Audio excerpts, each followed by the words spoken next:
have been working for 27 years as a speaker, and my focus has been relationships and epic empowerment.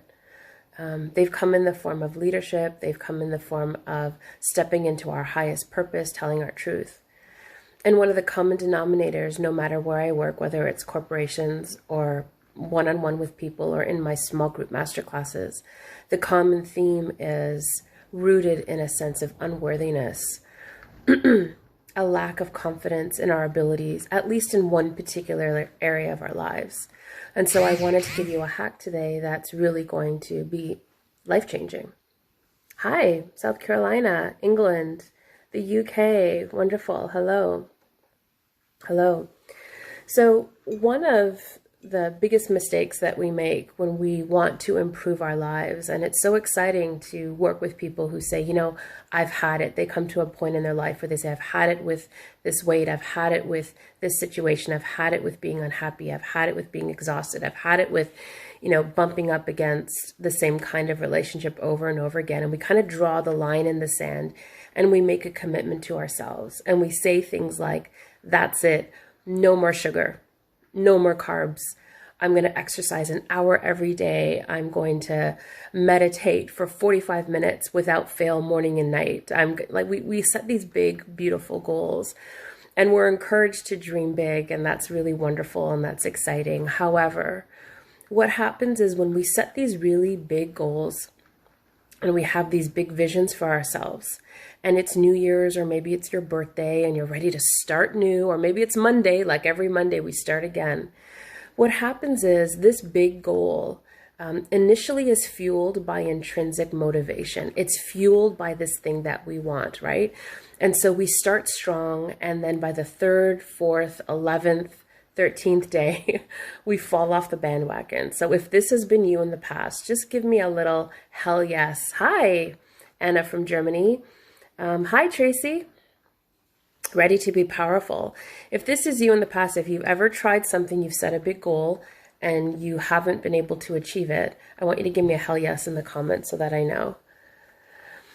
So what happens in this process is we actually break our own hearts. We actually abandon ourselves, and we actually break our sacred self-trust. And self-trust is really the heart and soul of self-confidence. I want you to hear that again. Self-trust is the heart and soul of self-confidence. They go hand in hand like peanut butter and jelly. They're inextricably connected, and they parallel one another. And so all of my work is rooted in building our self-trust muscle. It's building the muscle that says, I am here for me. I will commit to me. I'm going to continue to do right by me.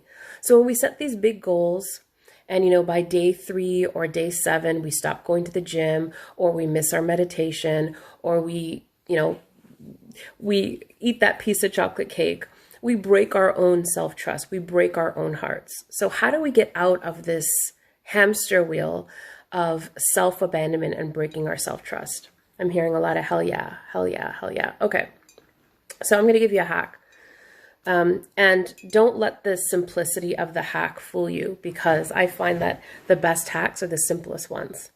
So the first thing I want you to consider is that whatever your goal is, and we can talk about examples later, but whatever your goal is, let's say it's health, because that's a big one for a lot of people. What you want to do is you want to begin with a habit or a commitment to yourself that's absolutely minute, that's ridiculously small, that's outrageously easy to do. And what you want to do is you want to be clear about what that commitment is. Let's say it's drink a glass of water first thing in the morning when you wake up. Okay. And you might say, well, that's not a big deal. Why is that a big deal?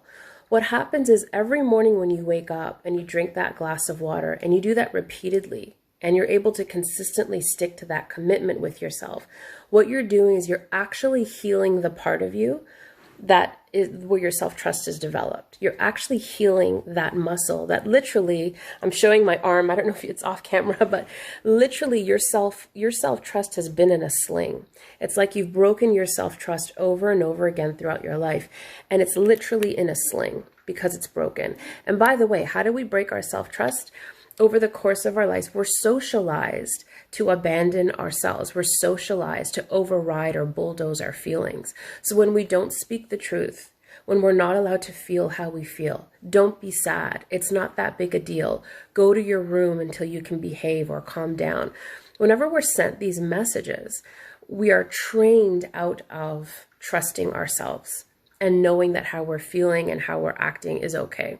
So after a lifetime of this, our self-trust is literally in a sling, like it's broken. And so the way that we can start to strengthen that self-trust is making a commitment and sticking to it.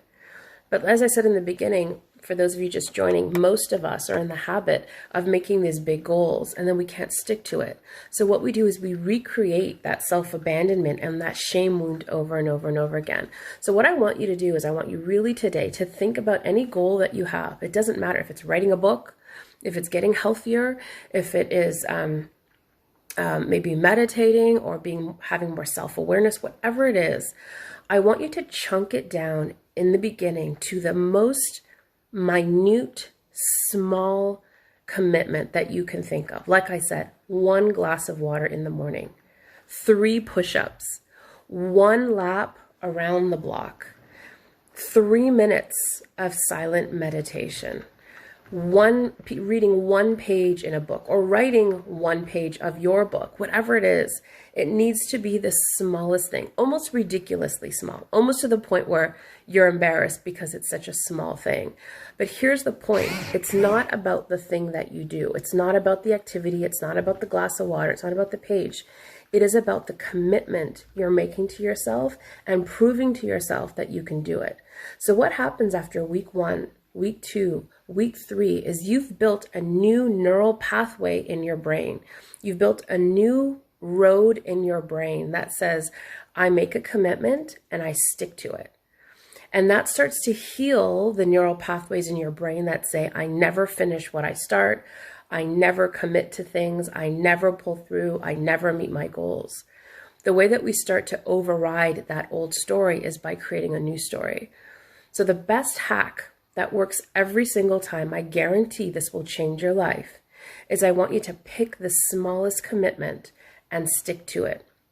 I'm going to give you a couple tips on how to stick to it. Tell me, hi, Isa, great to see you. Courtney's saying, hell yeah. So I want you to start to think about what would be the smallest thing that you can commit to. Now, again, a glass of water in the morning, 3 push-ups. Literally, it has to be so small. It's laughable because you want to set yourself up so you cannot fail. So let me give you a couple of tips on how you can do that. Thanks, Asa. So a couple of ideas. First of all, is I want you to, in neurolinguistic program, we call it anchoring.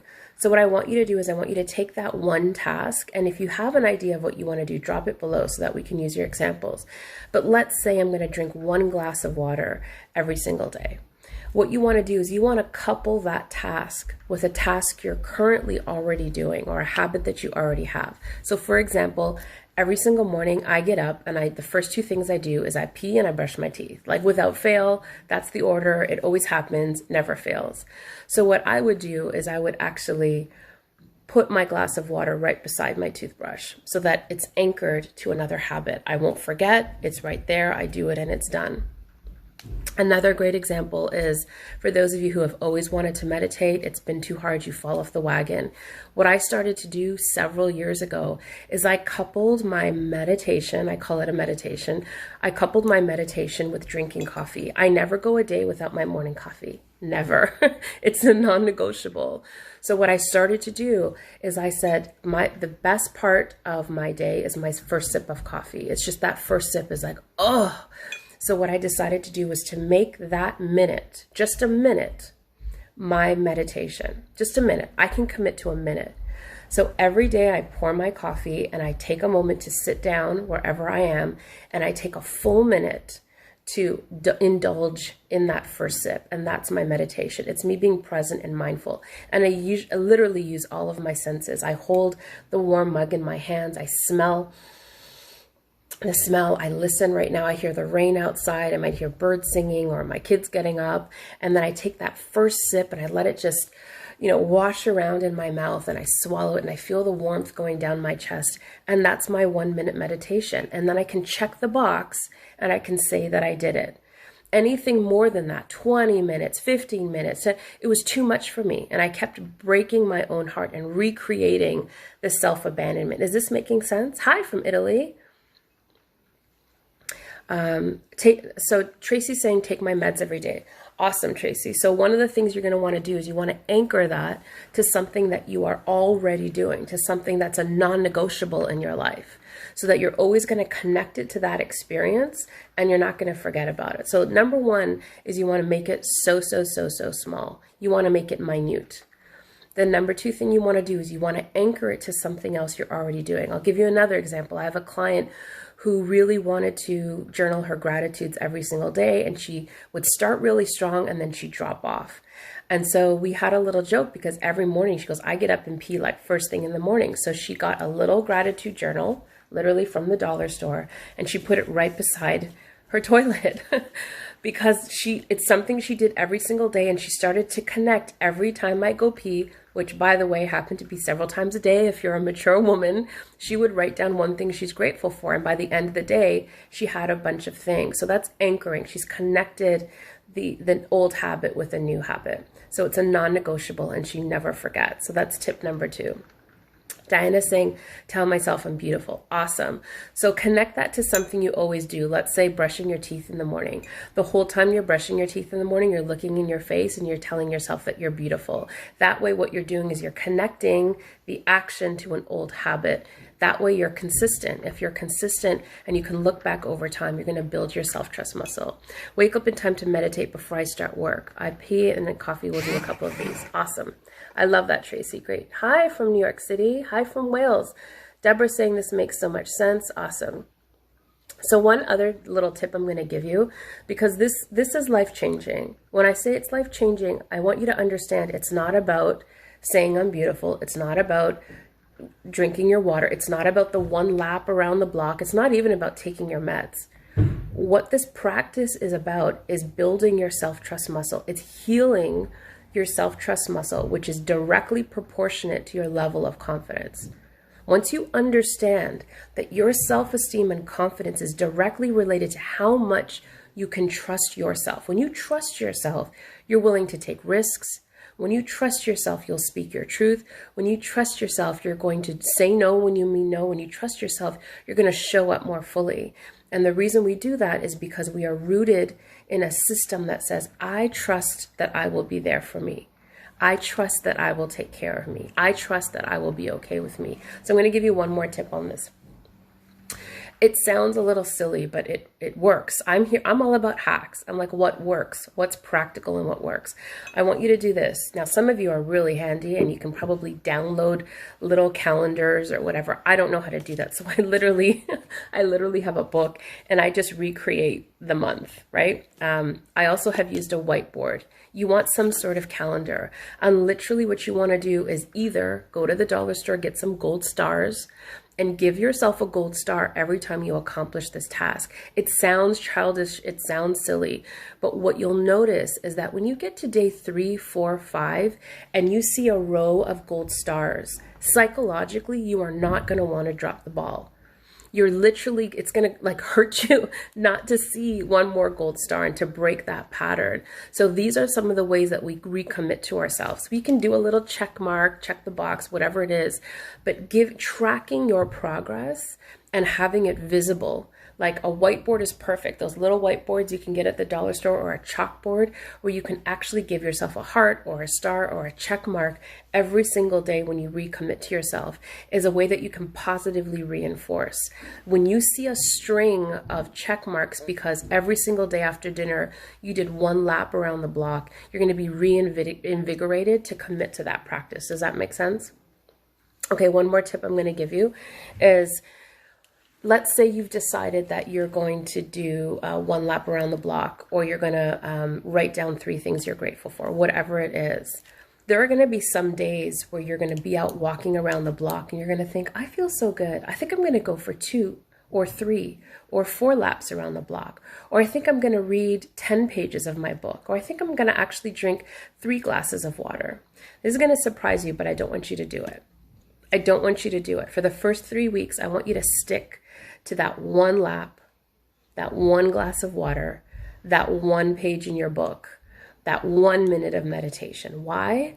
Because what happens is when we start to mess around with that, what happens is the next day, let's say day 1, you walk around the block 1 time. Day 2, you walk around the block 1 time. Day 3, you walk around the block 1 time. Day 4, you decide you have a lot of energy and you walk around the block 4 times. What happens on day 5 is that if you don't consistently walk around the block 4 times, if you don't match that level, your self-esteem and self-trust is going to actually dip. You're going to say, oh, I wasn't as good as I was yesterday, and it's going to demotivate you. So this is a little bit of a hack. So for 3 weeks, I want you to stick to that one original commitment. Even if you want to do more, don't do it. Stop yourself. If it's 1 minute of meditation, you're like, gosh, this feels so good. I could do 3. Don't do it. Not initially. You can layer after 3 weeks and start adding small little bits. But initially, I want you to stick to that original commitment that you made. Because again, the goal isn't to get your laps in. The goal isn't to get your water in. The goal is to retrain yourself, to retrain your self-trust muscle, to start to come back to yourself and prove to yourself that you can do it. What questions do you have? Do not expand on the task during the first 3 weeks. Thanks, Asa. You got it. I love the idea on anchoring. Thank you for sharing. Yeah, anchoring is so super powerful. I'm going to give you one last tip before I go. There's so many. I'm going to give you one last tip. It's so important. That's why I wanted you guys to drop some examples, because what a lot of people have said, I dropped this on TikTok yesterday, and there were 32,000 comments and 32,000 different examples of what people were going to do. And at least half of them were not going to work. So I had to make a follow-up video. And the real reason is people said things like, I'm going to be nicer to myself. I'm going to not be so hard on myself. I'm going to eat more whole foods. Okay. This is way too ambiguous. It's not measurable and it's not specific. So while these are great goals, your goal, your commitment to yourself has to be measurable and it has to be specific. So rather than saying, I'm going to eat healthier for 3 weeks, I want you to say something like, I'm going to start every day with a piece of fruit, or every meal is going to have 1 vegetable. Okay, so it's got to be very specific. If it's, I'm going to be kinder to myself, it needs to be specific. What does kinder look like? Give me an example of it and then chunk it down so it's really, really easy. So for example, it might be, I'm going to spend 4 minutes every day just wrapping myself in a warm blanket and just sitting with myself and being present with myself. Set a timer on your phone. Don't go over the 4 minutes, but it has to be a specific action. These broad generalizations like, I'm going to be kinder or be nicer or be more positive, it's not it. We can't mark it. We can't check it off a box. I don't know. What's the qualifier? How do I know that you're doing it? How do you know that you're sticking to it? How can you be very clear that it's a yes and not a no? Very specific and measurable. Asa is the best because he's always capturing all the notes. Thank you so much. Asa from New York. Let's give him some love. What questions do you have? Or give me some examples of what you think you might be able to do. It's got to be manageable to the degree that it's almost ridiculous. It's almost going to feel like, oh. But here's the thing. The first couple days, it might feel so simple. It's like, really? 3 push-ups? Like, really, 1 gratitude? Really 1 minute of meditation? But again, what we're trying to establish is that you can stick to something and that you trust yourself. And that's right. That's really what's the most important thing. Love right back to you, Asa. What questions do you have? Is this helpful? The reason this is a game changer, I want to emphasize something, is because most of us, even with the most well-intentioned, most loving parents, look, I was so focused on being the best parent that I could be, being conscientious, reading all the books, doing all the right things. But I am guilty of this as well, because this is how we socialize our kids, is we don't allow children, we insist that they abandon themselves. If a child is upset, we want to correct their behavior. And because it makes us uncomfortable mostly, right? Like, who wants to see their child crying or upset? We don't allow them always to express how they feel, what their desires are, what they need. It's always about keeping in line. It's always about training children unconsciously to make sure that everyone's okay, that their behavior is okay and acceptable. And by doing that, what we're actually doing is teaching them to abandon themselves. We're teaching them to abandon how they feel. And so all of us have experienced that, is my guess. 99.9% of us have experienced that to some degree. You have to behave in a certain way, act in a certain way, bulldozer through our desires and our wants. And so we get to an age in our life where that becomes normalized.